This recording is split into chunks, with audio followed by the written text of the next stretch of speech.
তোমরা যদি একদিনের জন্য কোথাও ঘুরতে যেতে চাও এবং সেটা যদি কলকাতার খুব কাছাকাছি হয়, তাহলে আমি সাজেস্ট করব যে কৈখালি ঘুরে এসো। আর কৈখালি যাওয়ার পথেই পড়বে নিমফিট আশ্রম। নিমফিট আশ্রম ঘুরে তারপর কৈখালিতে চলে গিয়ে ওখানে পেয়ে যাবে কৈখালি আশ্রম। কৈখালি আশ্রমের পাশেই তোমরা পেয়ে যাবে এক টুকরো সুন্দরবন। ম্যানগ্রোভ অরণ্যের সাথে সাথে ওখানকার সহজ সরল গ্রাম্য পরিবেশ তোমাদের খুবই ভালো লাগবে। তাই আমার মতে অবশ্যই একবার কৈখালি ঘুরে এসো এবং এই ভিডিওটার সাথে থাকো। সমস্ত ইনফরমেশন আমি এই ভিডিওতে দেওয়ার চেষ্টা করব। নমস্কার, আবার একটা নতুন ভিডিও নিয়ে আপনাদের কাছে চলে এসেছি। আজকে আমি এসেছি কৈখালি। এখানে এসে দেখেছি সেই জায়গাগুলো হচ্ছে একটা হচ্ছে নিমফিট আশ্রম, কৈখালি আশ্রম। তাছাড়া এখানে এক টুকরো সুন্দরবনের অভিজ্ঞতা হলো, সেটাও এই ভিডিওটাতে আমরা দেখাবো আপনাদের। এবার এইখানে এসে কোথায় থাকবেন, কোথায় খাওয়া দাওয়া করবেন, কিভাবে বুকিং করবেন, সব কিছু নিয়ে আপনাদের কাছে আবার চলে এসেছি। যদি সড়ক পথের মাধ্যমে যেতে চাও তাহলে দমদম এয়ারপোর্ট থেকে 73 কিলোমিটার পড়বে আর সময় লাগবে প্রায় 3.5 ঘন্টার মতো। রাস্তার নামগুলো দিয়ে দিলাম, ভিডিওটা পজ করে দেখে নিতে পারো। ট্রেনে করে গেলে লক্ষ্মীকান্তপুর অথবা নামখানার টিকিট কাটতে হবে। এবার আমরা সোজা চললাম আমাদের গন্তব্যস্থলে।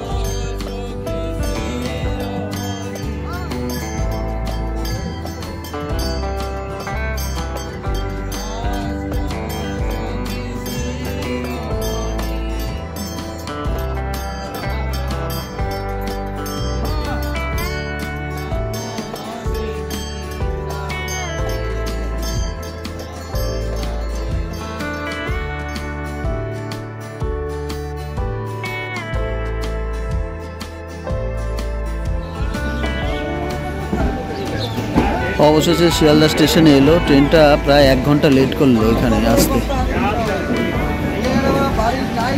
এখন আমরা শিয়ালদা সাউথ সেকশনে চলে যাব। ওখান থেকে আমাদের ট্রেন ধরতে হবে লক্ষ্মীকান্তপুর অথবা নামখানা। এখন আমি শিয়ালদা সাউথ সেকশনে দাঁড়িয়ে আছি। এখান থেকে লক্ষ্মীকান্তপুর বা নামখানা যে কোনো একটা ট্রেনে আমি উঠে পড়ব। মনে হয় 15 নম্বর প্ল্যাটফর্মে দেবে, এখনও কোনো অ্যানাউন্স করেনি। এখান থেকে আমার জয়নগর যেতে প্রায় 1 ঘন্টা 20 মিনিট মতো টাইম লাগবে আর 42 কিলোমিটার দূরত্ব। দেখা যাক, চলো যাওয়া যাক, ওখানে গিয়ে কথা হবে। 9:16 নামখানার লোকালটা এখনই অ্যানাউন্স করলো 17 নম্বর প্ল্যাটফর্মে। এবার এই ট্রেনটা আসলে পরে এইটাতে উঠে পড়বো। চলো তারপরে ওখানে গিয়ে কথা হবে।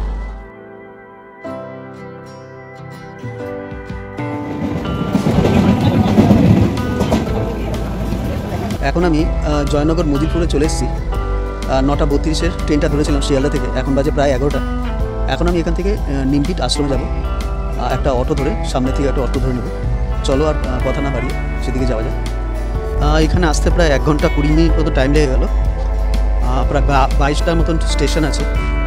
দেখি সামনে কোনো অটো পাই কি না। এই অটো থেকে আমি এবার নিমফিট আশ্রম দিকে চলে যাব।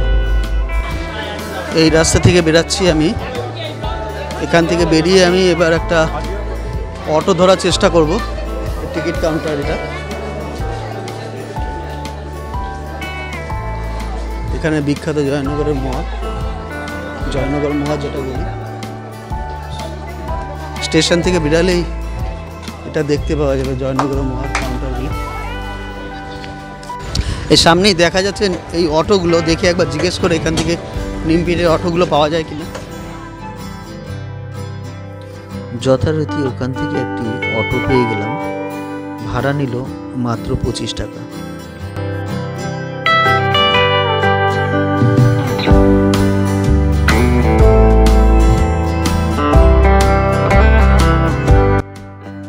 নিমফিট আশ্রমের কাছে চলে আসলাম। স্টেশন থেকে আশ্রমে আসতে মাত্র 10 থেকে 12 মিনিটের মধ্যে সময় লাগলো। চলুন এবার নিমফিট আশ্রমের ভিতরে একটু ঘুরে দেখে নিই। আসো তবে এই আশ্রমের সম্বন্ধে কিছু তথ্য তোমাদের কাছে তুলে দেব। 1960 সালে রামকৃষ্ণ মিশনের সন্ন্যাসী স্বামী বুদ্ধানন্দজি মহারাজ দক্ষিণ 24 পরগনা জেলার প্রত্যন্ত অঞ্চলে সেবা করার জন্য জয়নগর মজিলপুরের নিমপিঠে এই আশ্রমটি স্থাপন করেছিলেন।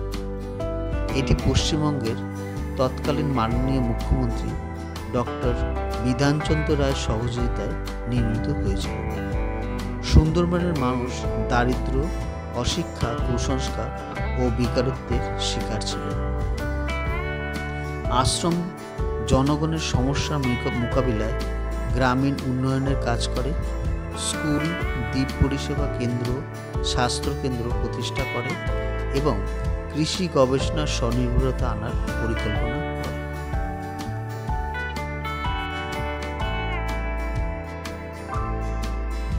আশ্রমের ঠিক উল্টো দিকেই এখানে ইন্দিরা গান্ধী একটা কমিউনিটি হল এটা চোখে পড়ল।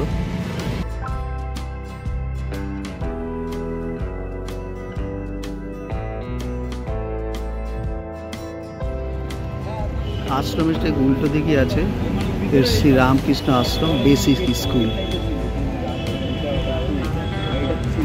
খুব সুন্দর এই স্কুলটা চোখে পড়লো আমার। আশ্রমের ঠিক উল্টো দিক দিয়েই আমি একটা অটো পেয়ে গেলাম জামতলা যাবার। 35 টাকা ভাড়া বলছে এখান দিয়ে।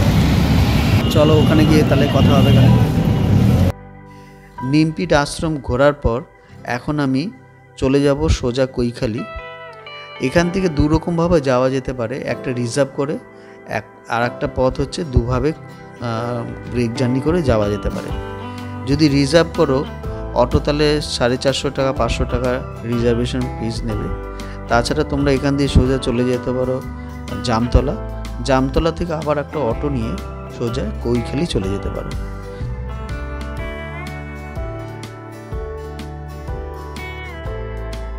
আমরা এখন জামতলায় চলে এসেছি। নিমপিঠ থেকে প্রায় 18 কিলোমিটার মতন ডিস্টেন্স। সময় লাগলো 35 থেকে 40 মিনিটের মতন। একটা অটো করে আসলাম। এবার এইখান থেকে আমি একটা কৈখালির অটো ধরে নেব। সামনে একটা ব্রিজ আছে, একটুখানি 1-2 মিনিটের মতন হেঁটে যেতে হবে। শুনলাম ব্রিজের ওপার থেকে অটোটা পেয়ে যাব। ওখান থেকে তাও আধা ঘন্টার মতো সময় লাগবে অটোতে কৈখালি যেতে। চলুন যাওয়া যাক, দেখা যাক অনেক। আর এখন আমি জামতলা বাজার ভিতরে আছি। এই হচ্ছে জামতলা বাজার। এই হচ্ছে সেই পুলটা। এই পুলের ওপারেই হচ্ছে অটোগুলো আমি পাবো। এই যে সুন্দরবনের কিছুটা ছোঁয়া দেখতে পাচ্ছি, যে গাছগুলো দুপাশে। কৈখালির অটো এখান দিয়ে একটা পেয়ে গেলাম, 25 টাকা ভাড়া। আধা ঘন্টার মতো সময় লাগবে এখান থেকে জামতলা থেকে। চলো আবার যেতে যেতে তাহলে কথা হবে।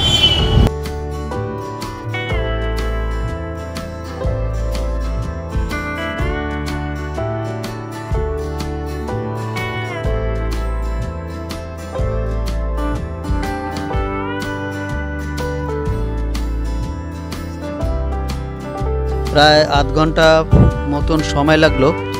আমরা এখন কৈখালিতে চলে এসেছি। এখানে এখন আস্তে আস্তে প্রায় 1:15-20 হয়ে গেছে। তাই ভাবছি যে এখানে সামনে কতগুলো হোটেল আছে, সেখান দিয়ে কিছু একটা খেয়ে নেবো, দুপুরের খাওয়াটা খেয়ে নেবো। তারপরে আমি মাতলা নদীর কাছে এবং এখানে যে আশ্রমটা আছে সেটা ঘুরে দেখাবো। আমার যে ঠিক পিছনটা দেখতে পাচ্ছেন ওইটাই হচ্ছে মাতলা নদী, আর ওখানে আশ্রমটা আছে, ওখানে যাব। তার আগে সামনে যে হোটেলগুলো আছে ওখান থেকে কিছুটা খেয়ে নেব। সামনে এই ভাতের হোটেলগুলো আছে, এখান থেকে দুপুরে খাওয়াটা খেয়ে নেব। ভাতের হোটেল, তাছাড়া সামনে আছে হোটেল আছে, তারামা হোটেল, সামনে আছে তনুশ্রী হোটেল।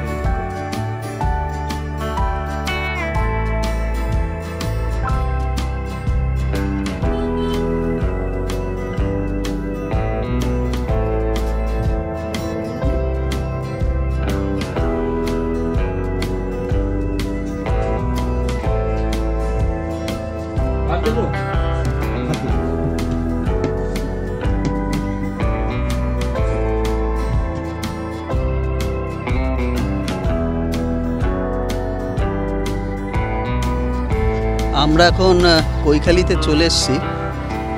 সামনে একটা ছোট হোটেল থেকে একটু খেয়ে নিলাম, দুপুর হয়ে গেছিলো তাই। আর কৈখালি এখানে এসে এখানে একটা আশ্রম আছে, এই আশ্রমটা অবশ্যই ঘুরে দেখবেন, খুব শান্ত এবং নিরিবিলি। যারা এসব পছন্দ করেন তাদের জন্য খুব ভালোই লাগবে।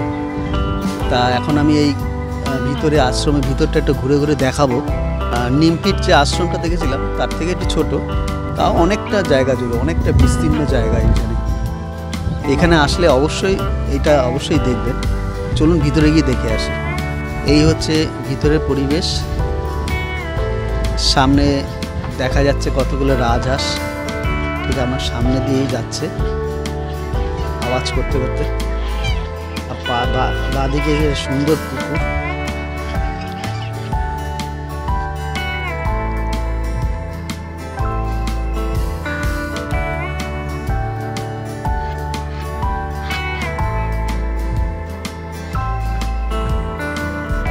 আশ্রমের ভিতরটা এখন একটু ঘুরে দেখব। এখন প্রায় 1:45 বাজে। মেন গেটটা বন্ধ হয়ে যায়, কিন্তু পাশে আর একখানা গেট আছে, ওই গেট দিয়েও আপনারা প্রবেশ করতে পারেন।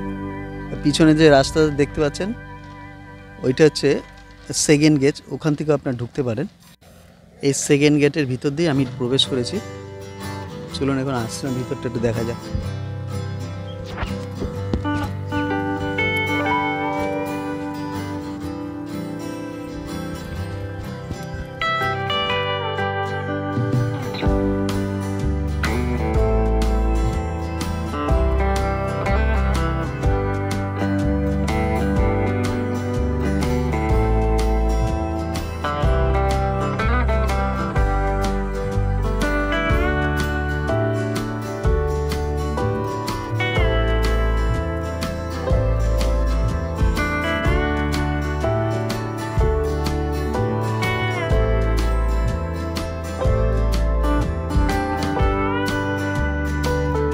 কিছু নিয়মাবলী এখানে আছে, ভিডিওটা পজ করে আপনারা দেখে নিতে পারেন।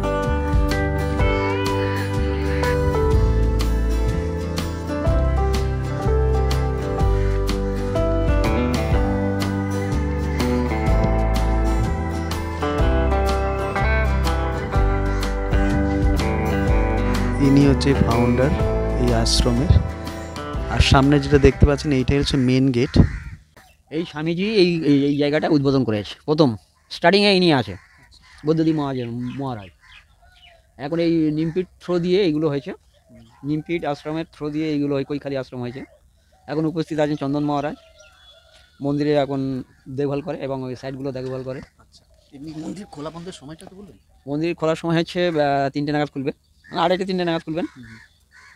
আর এমনিতে ভিতরে হচ্ছে গেস্ট হাউস, মানে গেস্ট হাউস এই বাইরে আছে, এপারেও গেস্ট হাউস আছে দুটো, হরিদাস গেস্ট হাউস। ওপারে হচ্ছে হোস্টেলের পাশে একটা ইয়ে আছে, গেস্ট হাউস আছে।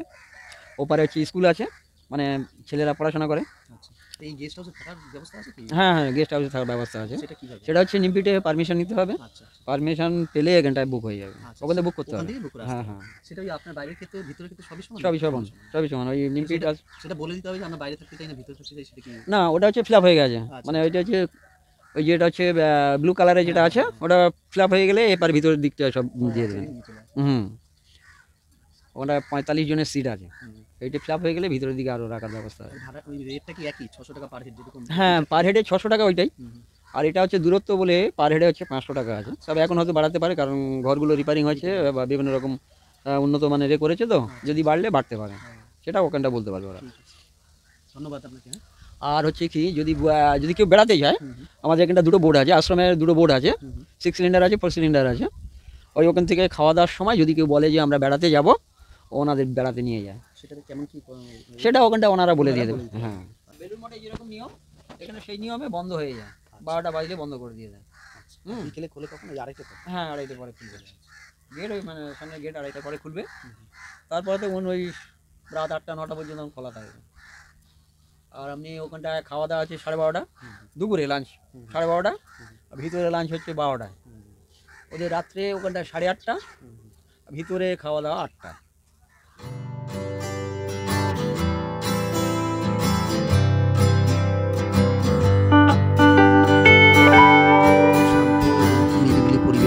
দিয়ে খুবই ভালো লাগবে এখানে যদি আসেন।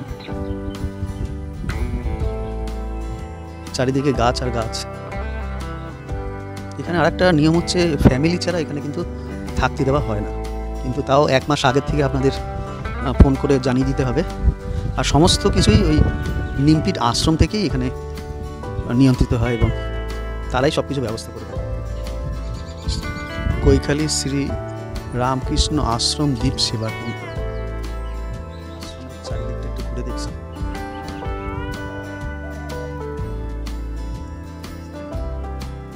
পিছন দিকে একটি স্কুল চোখে পড়ছে।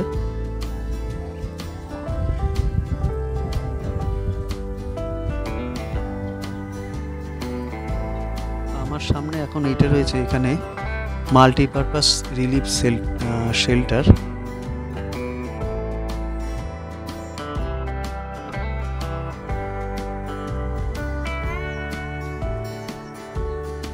এখন আমরা এই আশ্রম থেকে বেরিয়ে গিয়ে এখন কৈখালী যে আবাসনটা আছে ওই আবাসনের ছবিটা আমি তুলে তোমাদের দেখাবো যদি রাতে থাকতে চাও রাত্রিবেলায়। এখন আমি ঠিক কৈখালী পর্যটন আবাসনের সামনেই দাঁড়িয়ে আছি।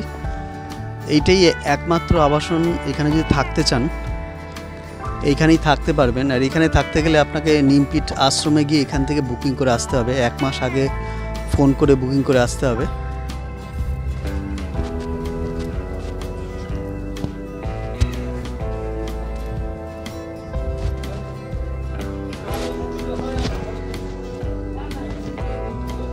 এখানে কিছু নিয়মাবলী আছে, পারলে আপনারা ভিডিওটাকে পজ করে দেখে নিতে পারেন। 12খানা মতো নিয়মাবলী রয়েছে।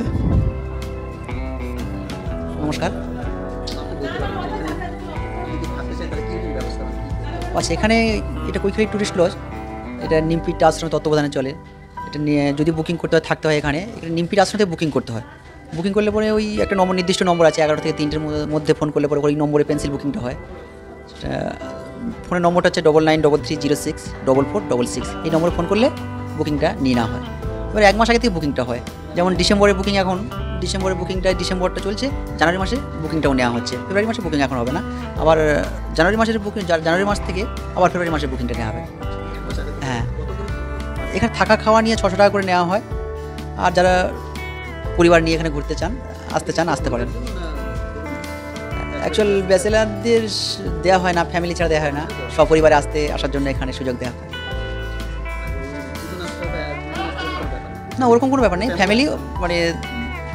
ফ্যামিলি সহ আসলে হবে এবং পরিচয়পত্র সহ। 20টা রুম আছে আর আশ্রমে থাকার ব্যবস্থা আছে। সেখানে 28 জন থাকতে পারে। একটা রুমে মিনিমাম যে একটা রুম আছে, উপরে 4টে রুম, নিচে 4টে রুম আশ্রমের মধ্যে। উপরে যে রুমগুলো আছে তার মধ্যে 3টে বেড, 2টি রুম 3টি বেডের, আবার 2টি রুম 2টি বেডের। আবার নিচের রুম আছে 2টি বেড 3টি রুমের, আর 2টি রুম আবার 4টি বেডের। 28 জন থাকতে পারে। হ্যাঁ, যদি এখানে ভর্তি হয় ওখানে দেওয়া হয়, বা কেউ যদি কোনো ভক্ত মনে করছেন যে ওখানে থাকবো তো ওখানে তখন দিয়ে দেওয়া হয়। নমস্কার। আপনার নামটা একটু দিন। কানাই নস্কর।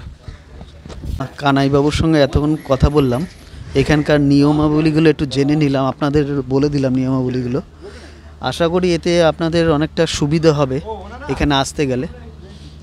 আমি আবার বলছি, যারা নিরিবিলি পছন্দ করেন তাদের জন্য কিন্তু এটা একদম আইডিয়াল জায়গা।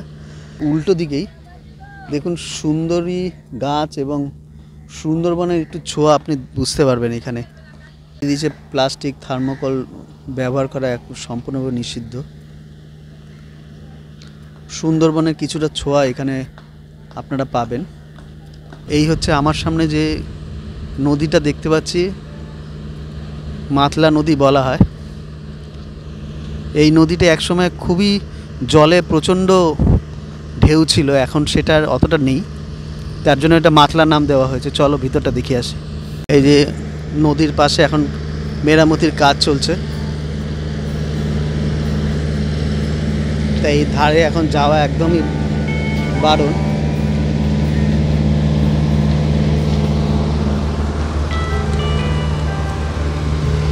আর এখানে আসলে একটু সুন্দরবনের ছোঁয়াও পেয়ে যাবে। দেখো কি সুন্দর, এখানে ম্যানগ্রোভ অরণ্য রয়েছে এখানটায়।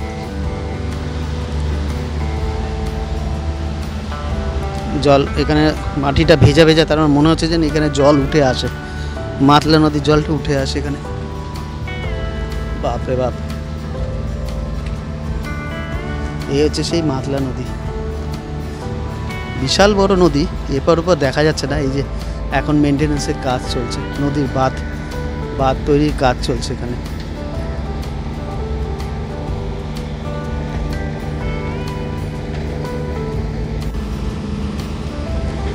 আমার পিছনে সুন্দরবনের একটু ছোঁয়া দেখতে পাচ্ছি, ম্যানগ্রোভ অরণ্য একটুখানি দেখা যাচ্ছে।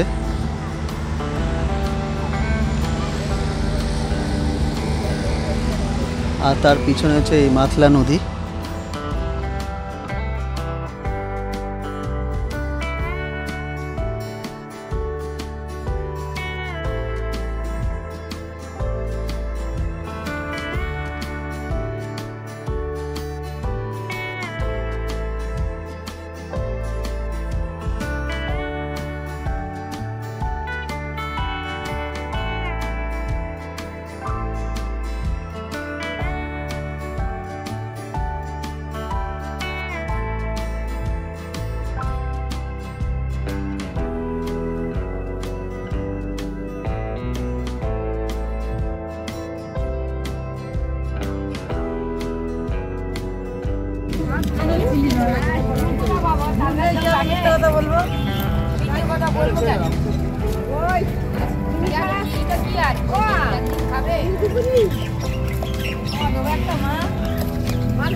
কাকা কত করে শুটকি?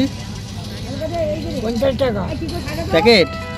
হ্যাঁ 50 টাকা। এটা কি কিসের শুটকি? লোটে? ও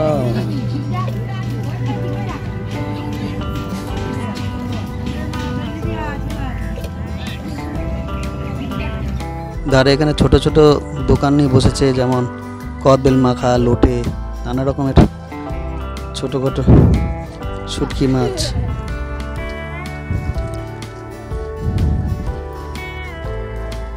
চলো ওপাশটা একটু দেখে আসি। সবচেয়ে আকর্ষণীয় এইটাই, ম্যানগ্রোভ অরণ্য এটা দেখতে পাচ্ছি। এক টুকরো সুন্দরবন বললে ভালো হয়। সব থেকে দরকারি যেটা হচ্ছে এখানে প্লাস্টিক নয় বিকল্প ব্যবহার করুন।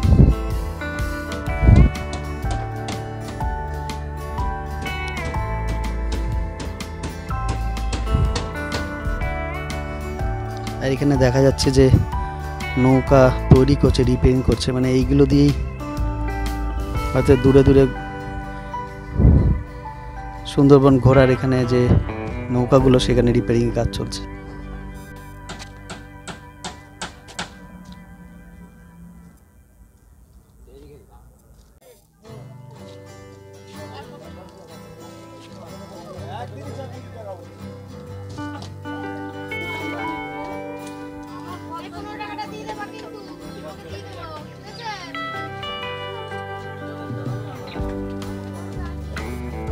এখানে যে ট্যুরিস্টের তালিকাটা দেখালাম সেটা একটু পজ করে দেখে নেবেন। আর এখান থেকেই বোটগুলো ছাড়া হয়, সেই জায়গাটা একটু দেখিয়ে দিচ্ছি। এখানে এসে আপনারা বোটে ভ্রমণও করতে পারেন, সুন্দরবনের চারিদিকটা একটু ঘুরে আসতে পারেন। সেখানে আস্তে আস্তে যাচ্ছে, দুটো বড় বোট, একটি ছোট বোট দাঁড়িয়ে আছে।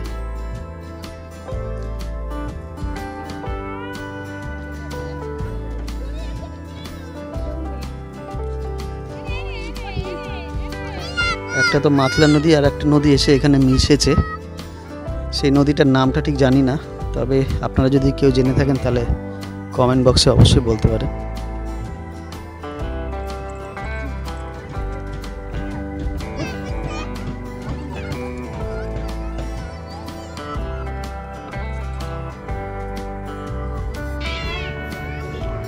এর পাশেও মহিলাদের জন্য এবং পুরুষদের জন্য সুন্দর শৌচালয়ের ব্যবস্থাও আছে।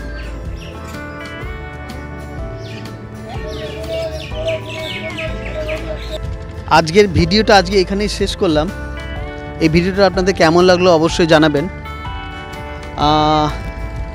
সমস্ত কিছু ইনফরমেশন দেওয়ার চেষ্টা করেছি, যদি কোথাও ভুল ভ্রান্তি হয়ে থাকে আমাকে ক্ষমা করবেন। সাথে লাইক এবং কমেন্টস অবশ্যই করবেন, আর নতুন হলে একটু সাবস্ক্রাইব করে দেবেন আর বেল আইকনটা প্রেস করে দেবেন। এই বলে আজকে ভিডিওটা এখানেই শেষ করছি।